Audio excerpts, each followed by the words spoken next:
sekarang ni saya duk sebut 2-3 minggu ni, di Indonesia juga panas bahas tentang, saya bukan anti golongan yang disebut Habib-Habib ni, tetapi masalahnya ialah exaggeration.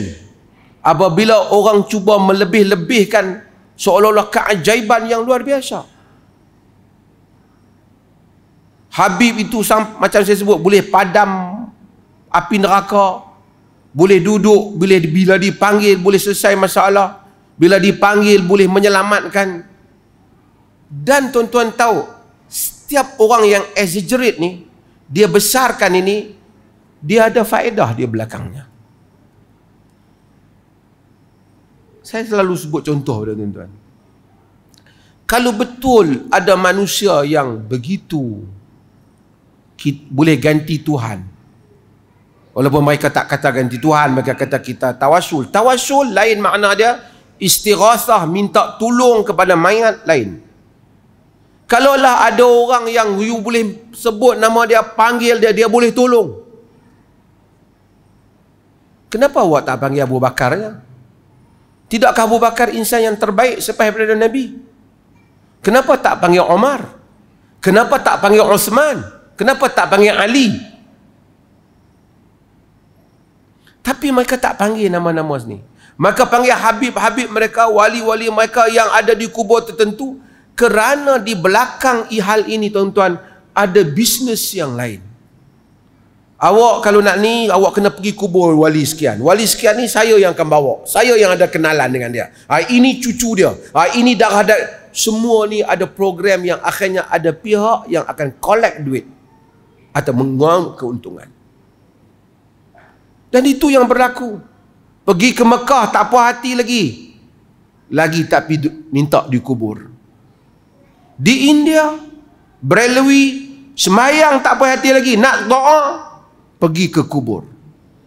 Dan normalisasi ini cuba dibawa ke dalam negara ini oleh sebahagian puak yang kemudian menamakan mereka sebagai ahli sunnah wal jamaah.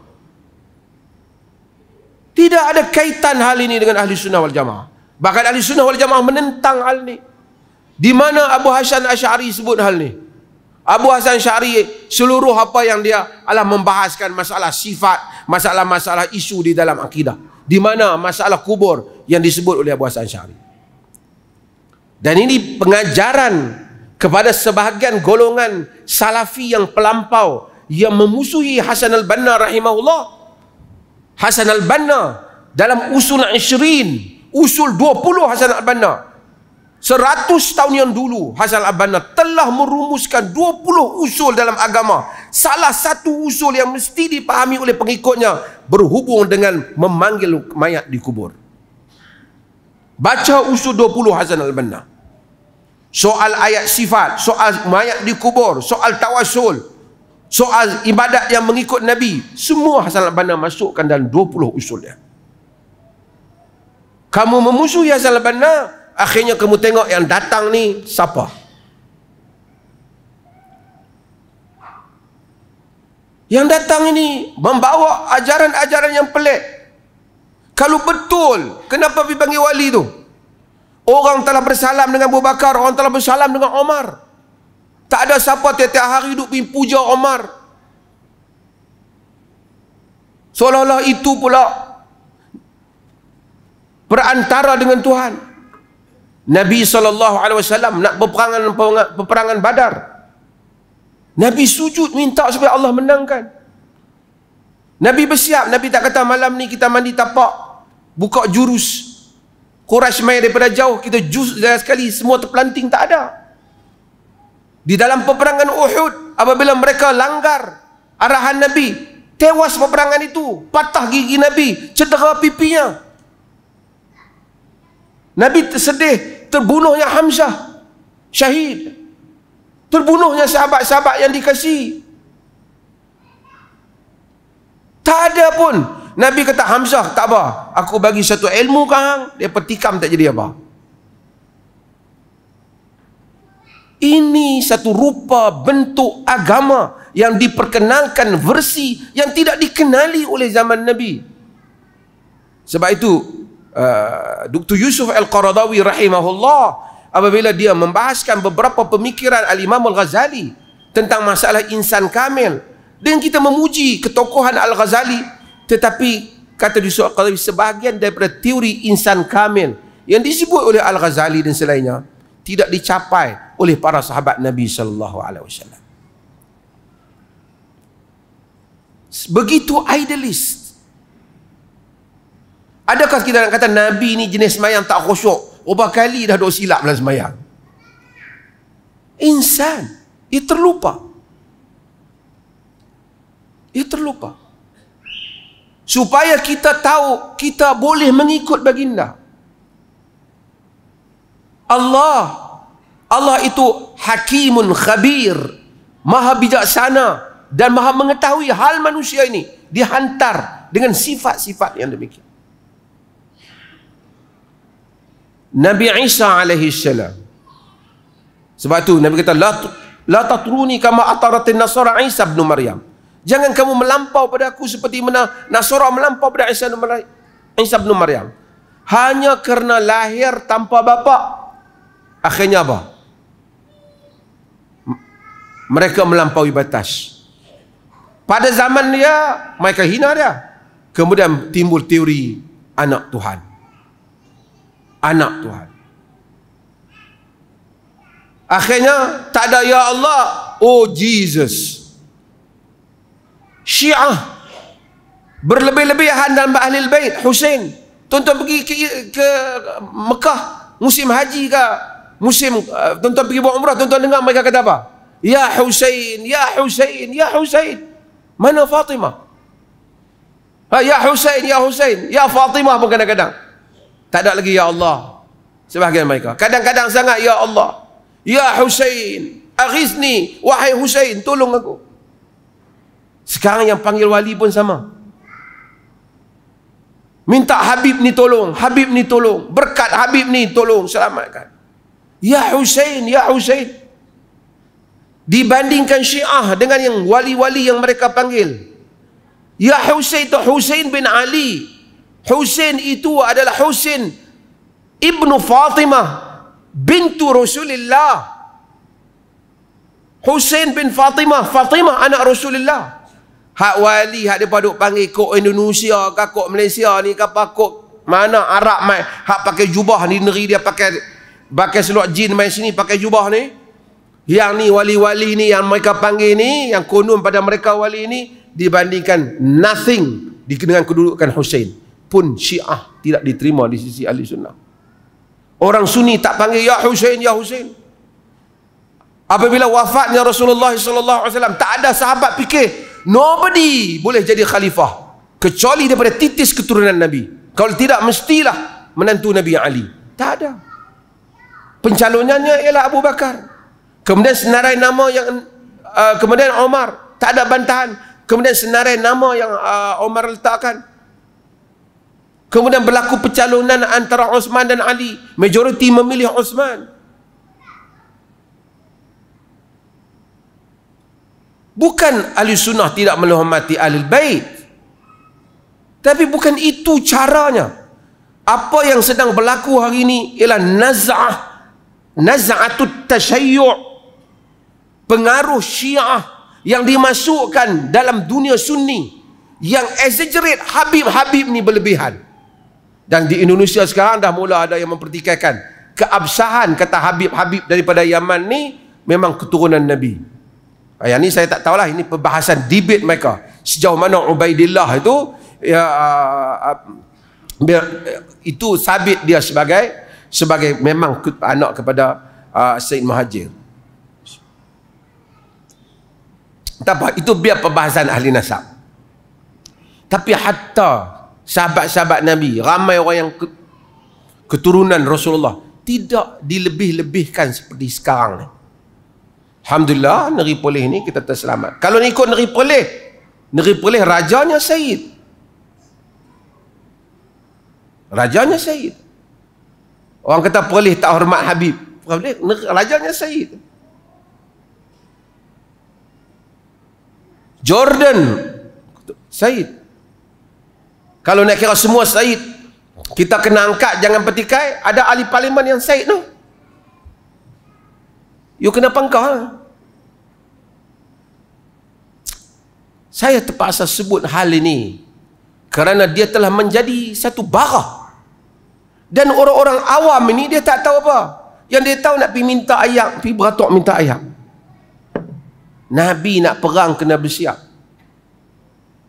Telah terbunuh Umar bin Khattab. Hatta Ali bin Abi Talib terbunuh. Hatta Al-Husain bin Ali dipancung kepalanya. Qulubuhum ma'akum wa suyubuhum ma'a Bani Umayyah.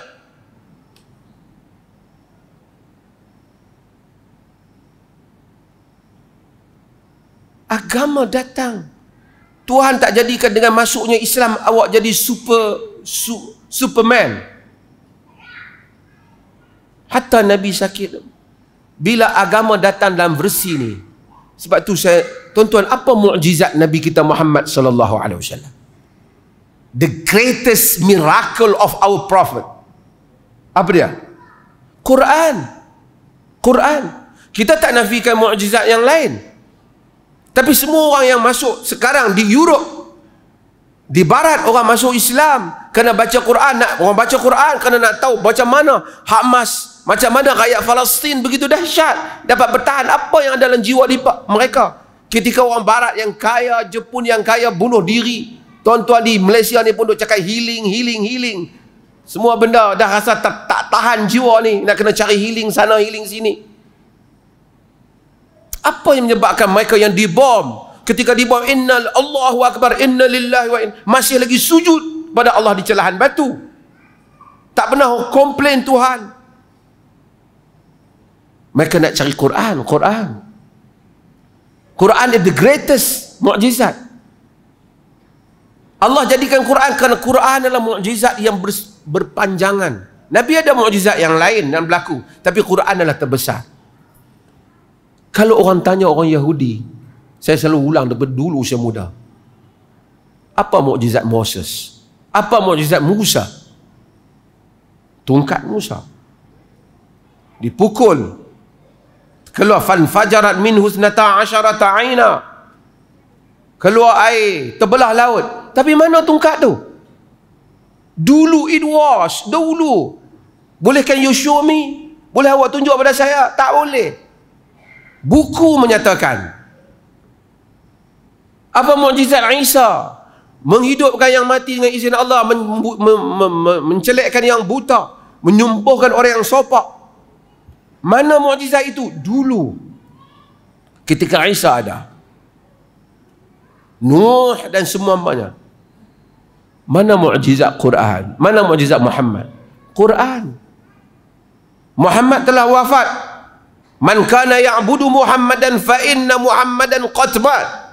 Siapa yang menyembah Muhammad, Muhammad telah wafat. Tapi mukjizatnya masih ada. Orang yang membaca Quran menemui keajaiban-keajaiban Quran. Ia mengetuk minda manusia, mengetuk hati nurani manusia. Setiap yang membaca mengetahui ini daripada Tuhan yang Maha Agung. Kerana Tuhan Allah tak mau kita beriman terkejut. Kita beriman dengan menerima keyakinan, bukan digempak, bukan diugut. Diangkat bukit. Wa rafa'na fawqakumut tur. Kami angkat di atas kepala kamu bukit Tur. Bila mereka tengok bukit, mereka kata sami'na wa ata'na. Kami dengar dan kami taat, wahai Tuhan. Bila bukit turun bawah, tak kena ada, mereka kata sami'na wa asaina. Kami derhaka. Dibelah laut, mereka lihat laut terbelah. Mereka sampai seberang sana, mereka kata, wahai Musa, kami mau Tuhan seperti mana mereka ada Tuhan. Lalu Samiri tolong buat berhala. Semua orang yang beriman terkejut, iman dia tak kuat. Tapi Bilal tak perlu melihat air terpancut daripada batu. Bilal tak perlu melihat keajaiban-keajaiban itu.